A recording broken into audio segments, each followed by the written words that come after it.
Hello friends, कैसे हैं आप।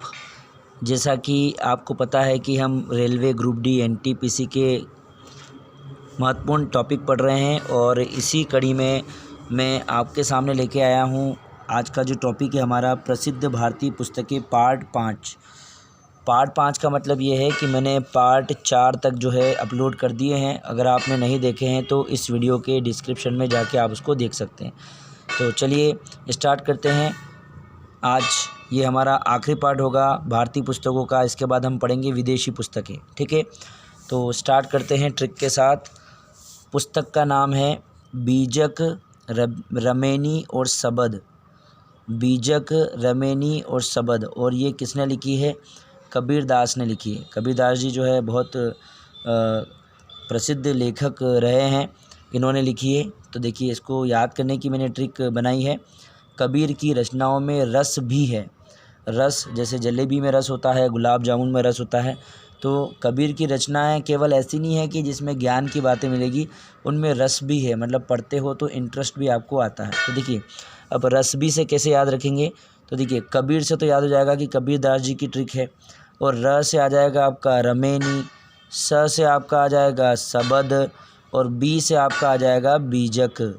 फिर से सुने, कबीर दास से आ जाएगा कि ये ट्रिक काय की बता रहा हूँ मैं, कबीर दास जी की बता रहा हूँ। तो कबीर की रचनाओं में रस भी है ना। मतलब कबीर की रचनाएं न केवल रचना है, बल्कि पढ़ने में आनंद भी आता है, मज़ा भी आता है, एक लगाव भी लगा रहता है। तो कबीर की रचनाओं में रस भी है। तो र से क्या आ जाएगा, इसको छुपा लो। र से क्या आ जाएगा रमेनी, स से क्या आ जाएगा सबद, और बी से क्या आ जाएगा बीजक। ठीक है, चलिए दोस्तों, अगर आपको ये ट्रिकें अच्छी लग रही है तो आप प्लीज़ लाइक ज़रूर कर दें, ताकि इससे मैं जो है और अच्छी वीडियोज़ आप तक पहुंचा पाऊं। चलिए आगे बात करते हैं। दूसरी जो हमारी किताब है वो किसकी है? तो है अबुल फजल नामक लेखक है, और इन्होंने लिखी है आईने अकबरी और अकबरनामा। मुग़ल काल जो 1526 से 1857 तक था, उसके बीच में किताबें लिखी गई।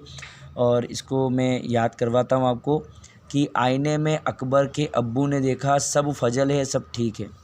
आईने में अकबर के अब्बू बोलते हैं पिताजी को।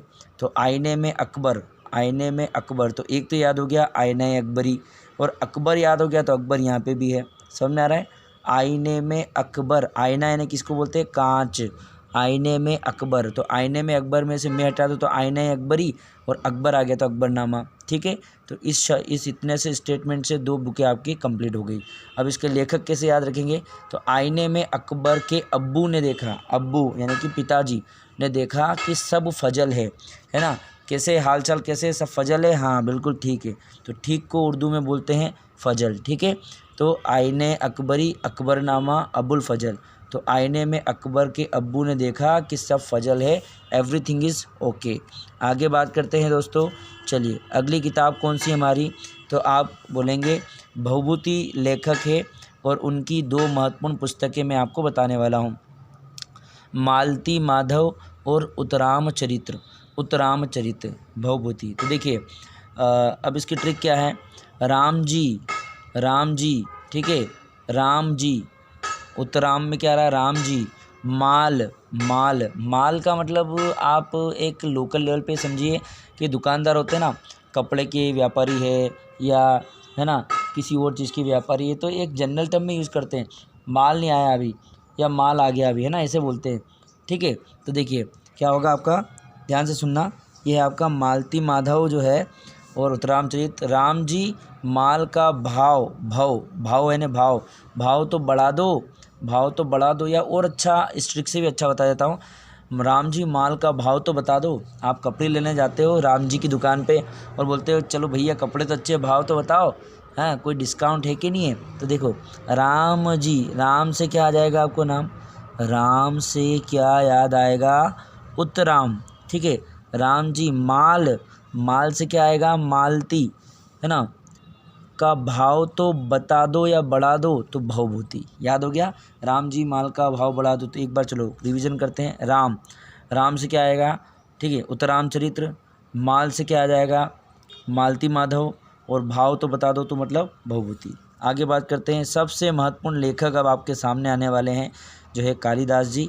और इनकी बहुत सारी रचनाएं हैं, इतनी है कि अगर मैं 2-3 पेज भी लिखूं तो वो भी कम पड़ जाए। लेकिन चूंकि हम केवल वही पढ़ रहे हैं जो हमारे एग्ज़ाम के पॉइंट ऑफ व्यू से, एग्ज़ाम के दृष्टिकोण से महत्वपूर्ण है।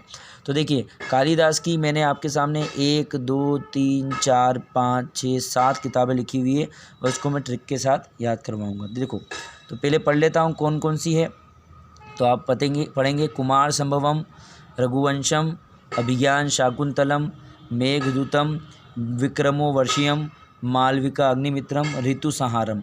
देखिए अगर मैं ट्रिक नहीं भी बताऊँ ना, तो आप एक बात याद रखिए, कालिदास जी की जितनी भी रचनाएं हैं वो सब किस अक्षर से ख़त्म हो रही है? म से ख़त्म हो रही है। मेरी बात समझ में आ रही है? समझ रहे हो?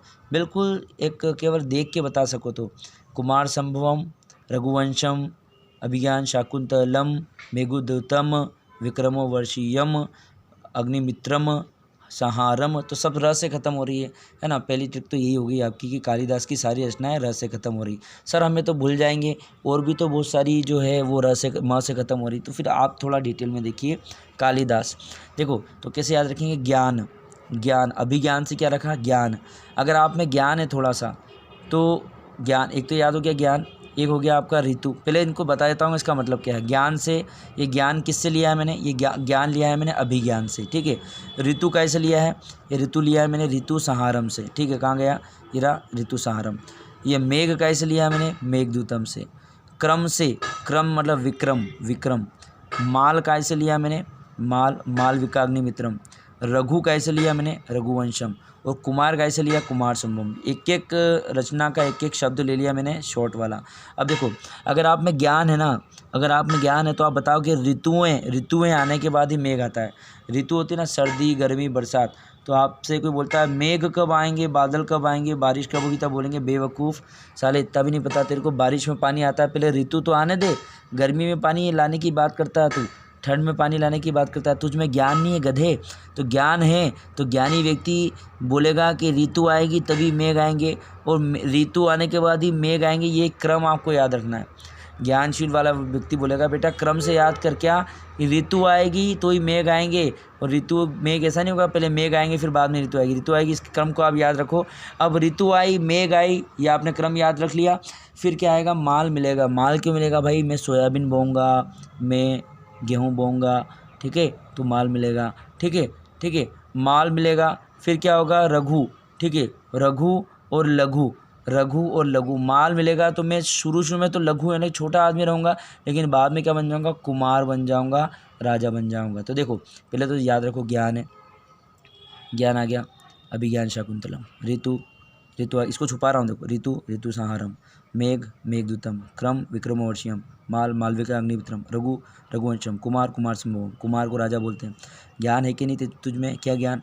पहले ऋतु आती है, पहले बारिश का मौसम आता है, फिर मेघ आते हैं, ठीक है। और ये क्रम उल्टा सुल्टा नहीं कर सकते, तो क्रम याद हो गया।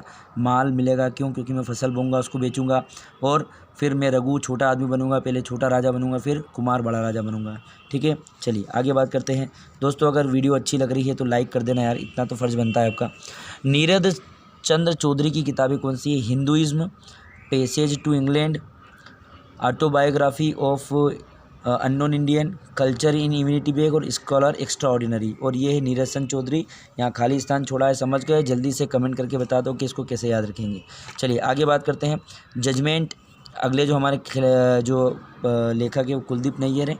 Judgement in jail, India after Nehru, beyond the lines, आत्मकथा इनकी खुद की कुलदीप नैयर की, इंडिया द क्रिटिकल ईयर्स। देखो इसकी ट्रिक क्या बनाई मैंने।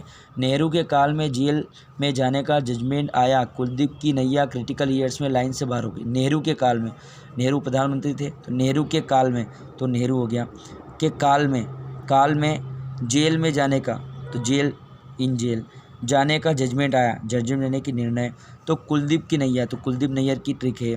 क्रिटिकल ईयर्स में, खतरनाक साल, क्रिटिकल ईयर्स में लाइन से बाहर हो गई, बियॉन्ड द लाइंस, याद हो जाएगा। चलिए आखिरी देख लेते हैं। आखिरी लेखक जो भारतीय भाषा के, और इनकी किताबें मैंने 3 लिखी है। Coolie, confessions of a lover, और the date of a hero, और ये है मुल्कराज आनंद। देखिए हमारा जो मुल्क है भारत, या मुल्क को देश भी बोलते हैं, हमारे देश का कुली जो होता है ना, पिक्चर देखी होगी अमिताभ बच्चन की कुली, सारी दुनिया का बोझ हम उठाते हैं, ठीक है। तो मुल्क यानी कि देश का कुली आनंद में रहता है। तो मुल्क यानी कि देश का कुली कैसे रहता है? आनंद में रहता है। तो देखो याद हो जाएगा, मुल्क यानी कि देश का कुली आनंद में रहता है। तो मुल्क से मुल्क राज आनंद में रहता है, मतलब आनंद, और कुली मतलब कुली। ठीक है। हीरो की तरह लव करता है, हीरो तो date of a hero, hero की तरह क्या करता है? लव करता है। तो कन्फेशंस ऑफ अ लवर। तो दोस्तों ये हमने 5 पार्ट के अंतर्गत भारतीय पुस्तकें देखी। अभी पुस्तकें ख़त्म नहीं हुई, अब अगले वीडियो से मैं आपको बताऊँगा जो विदेशी पुस्तकें हैं जो हमारी रेलवे या अन्य एग्ज़ाम में आ सकती है। तो दोस्तों कमेंट ज़रूर करिएगा जो मैंने होमवर्क दिया है उसके बारे में, और लाइक करके ज़रूर जाइएगा। और इसी समय इसी वक्त हम जो है कल नए वीडियो के साथ फिर से हाजिर होंगे। तब तक के लिए जय हिंद, जय भारत, जय हिंद, धन्यवाद।